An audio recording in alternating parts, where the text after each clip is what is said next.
Assalamualaikum warahmatullahi wabarakatuh.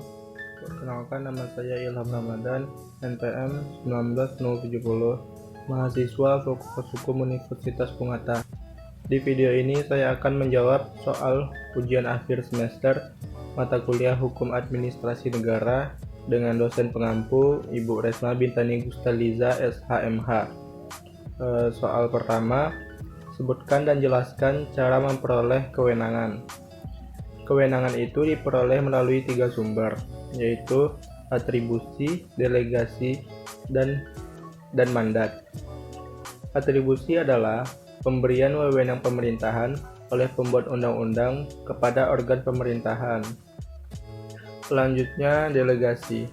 Delegasi adalah pelimpahan wewenang pemerintahan dari satu organ pemerintahan kepada organ pemerintahan lainnya. Selanjutnya, mandat. Mandat terjadi ketika organ pemerintahan mengizinkan kewenangannya dijalankan oleh organ lain atas namanya. Soal yang kedua, apakah yang dimaksud dengan keputusan tata usaha negara? Berdasarkan pasal 1 angka 9 Undang-Undang 51 tahun 2009, keputusan tata usaha negara adalah suatu penetapan tertulis yang dikeluarkan oleh badan atau pejabat tata usaha negara yang berisi tindakan hukum tata usaha negara yang berdasarkan peraturan perundang-undangan yang berlaku, yang bersifat konkret, individual, dan final, yang menimbulkan akibat hukum bagi seseorang atau badan hukum perdata. Soal nomor 3, jelaskan apa yang dimaksud dengan KTUN bersifat konkret, individual, dan final. Bersifat konkret diartikan bahwa objek yang diputuskan dalam keputusan itu tidak abstrak, tetapi berwujud, tertentu atau dapat ditentukan.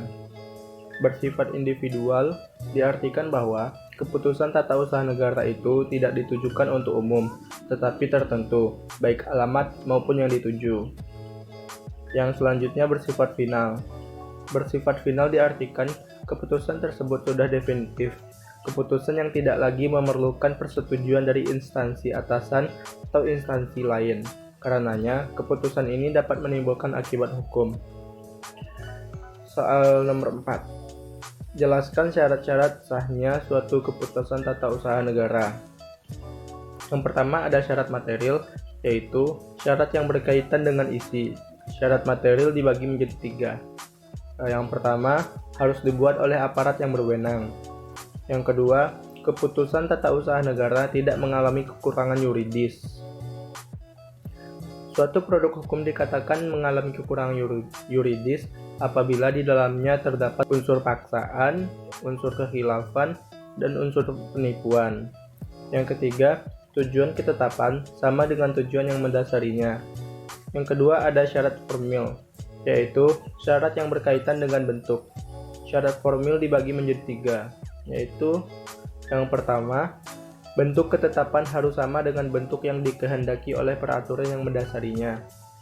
Yang kedua, prosedur harus sama dengan bentuk yang diatur dalam peraturan yang mendasarinya.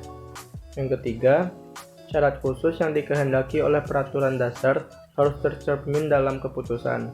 Soal nomor 5, jelaskan mengenai batal dan hapusnya KTUN.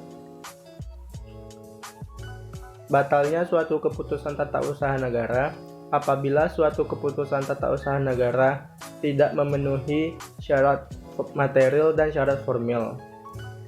Menurut Profesor Muhsan ada 3. Yang pertama, batal mutlak.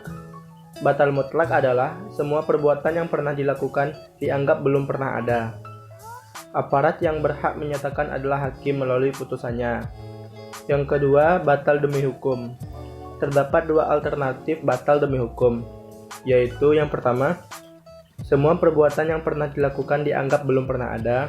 Yang kedua, sebagian perbuatan dianggap sah, yang batal hanya sebagiannya saja. Aparat yang berhak menyatakan adalah yudikatif dan eksekutif. Yang ketiga, dapat dibatalkan.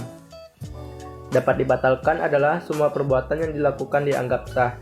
Pembatalan berlaku semenjak dinyatakan batal. Aparat yang berhak menyatakan adalah umum, baik itu eksekutif, legislatif, dan lain-lain. Selanjutnya, hapusnya suatu keputusan tata usaha negara.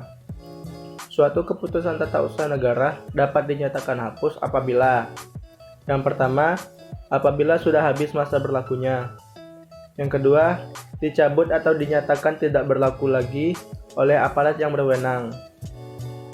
Yang ketiga, apabila dikeluarkan suatu keputusan tata usaha negara baru yang substansinya sama dengan keputusan tata usaha yang lama. Yang keempat, apabila peristiwa hukum yang menjadi motivasi lahirnya keputusan tersebut sudah tidak relevan lagi. Soal nomor 6. Jelaskan mengenai keputusan yang tidak termasuk KTUN. Keputusan yang tidak termasuk dalam kategori KTUN sebagaimana diatur dalam pasal 2 Undang-Undang PTUN adalah sebagai berikut. Keputusan TUN yang merupakan perbuatan hukum perdata. Keputusan TUN yang merupakan pengaturan yang bersifat umum. Keputusan TUN yang masih memerlukan persetujuan. Keputusan TUN yang dikeluarkan berdasarkan KUHP dan KUHP atau peraturan perundang-perundangan lain yang bersifat hukum pidana. Keputusan TUN yang dikeluarkan atas dasar hasil pemeriksaan Badan Peradilan berdasarkan ketentuan peraturan perundang-undangan yang berlaku. Keputusan TUN mengenai tata usaha TNI. Soal nomor 7. Jelaskan apa yang dimaksud dengan azas-azas umum pemerintahan yang baik. Azas-azas umum pemerintahan yang baik dapat dipahami sebagai azas-azas umum yang dijadikan sebagai dasar dan tata cara dalam penyelenggaraan pemerintahan yang layak. Yang dengan cara demikian penyelenggaraan pemerintahan itu menjadi baik, sopan, adil dan terhormat, bebas dari kezaliman, pelanggaran peraturan, tindakan penyalahgunaan wewenang, dan tidak sewenang-wenang. Soal nomor 8. Jelaskan kedudukan AAUPB dalam sistem hukum. Menurut Philippus M. Hajon, AAUPB harus dipandang sebagai norma-norma hukum tidak tertulis yang senantiasa harus ditaati oleh pemerintah. Meskipun arti yang tepat dari AAUPB bagi tiap keadaan tersendiri tidak selalu dapat dijabarkan dengan teliti, dapat dikatakan bahwa AAUPB adalah azas-azas hukum tidak tertulis dari mana untuk keadaan-keadaan tertentu dapat ditarik aturan-aturan hukum yang dapat diterapkan. Soal nomor 9. Jelaskan arti penting dan fungsi AAUPB. Yang pertama, bagi administrasi negara. Bermanfaat sebagai pedoman dalam melakukan penafsiran dan penerapan terhadap ketentuan-ketentuan perundang-undangan yang bersifat sumir, samar, atau tidak jelas.